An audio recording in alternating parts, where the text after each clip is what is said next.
So I'm going to show you a resource that I really like. And if you're on Schoology, you will find it under EBSCOhost. It's called Explora.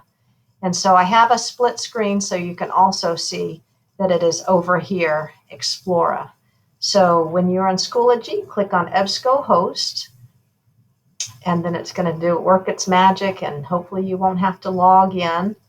And just wait for that to go away. And in the middle row, third one down, you see Explora Elementary right here. You click on that. Now, if for some reason you prefer to use the library resources page or it's not working for you, you just can click Explora here.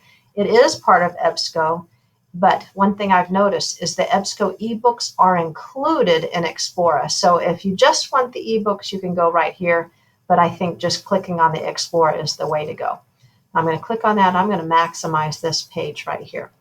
You'll see a bunch of different subjects that you can click on.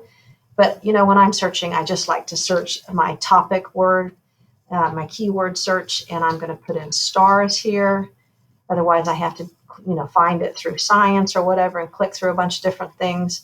And so I'm going to search right here. And I see, let me show you.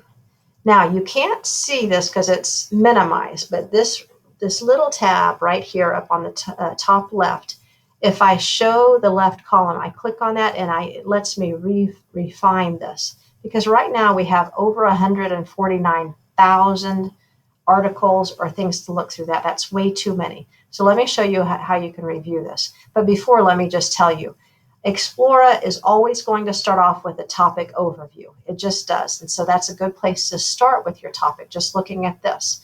And then it's going to start with the actual articles. I'm not sure why this article is not showing me any information, but that's article number 1. And then they have article number 2, and it gives me a little bit of information about where I can find this. The Lexile information is the reading level. And then for some reason, between the second and the third articles, they always put the video results, and you can view all of them.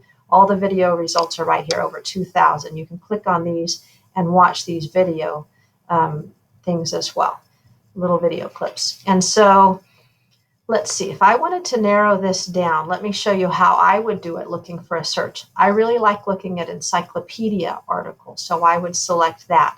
Now, magazine articles, could be hit or miss. You might have to look through some more things. So I'm going to leave that alone. And then same thing with news. But I do like books and ebooks.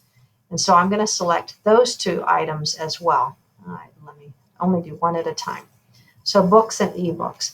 Yeah, we just don't have enough money to buy all the books that we want. There are so many wonderful books out there, but you can look at this, look at these books online here in the same way you would do an ebook. And so let me show you some examples here.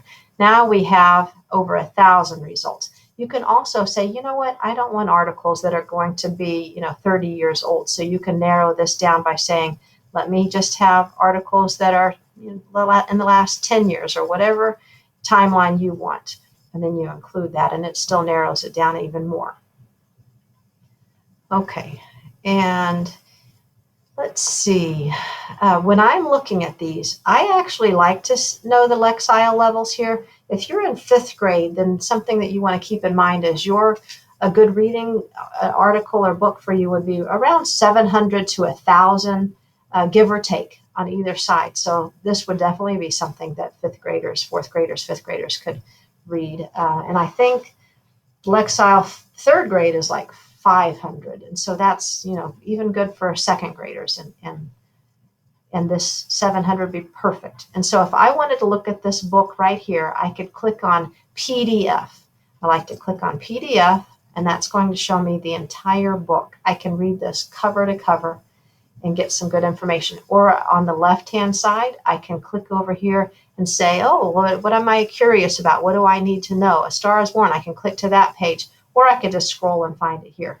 Now, right now, this is so big, I would like to narrow it down by zooming out a little bit where I could see the whole book.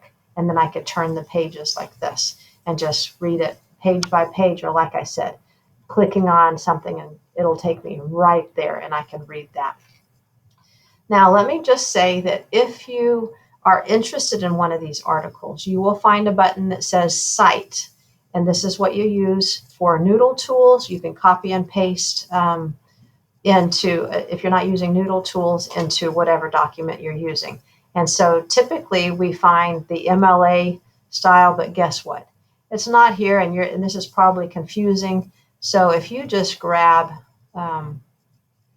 any one, let's see, Chicago, let me see.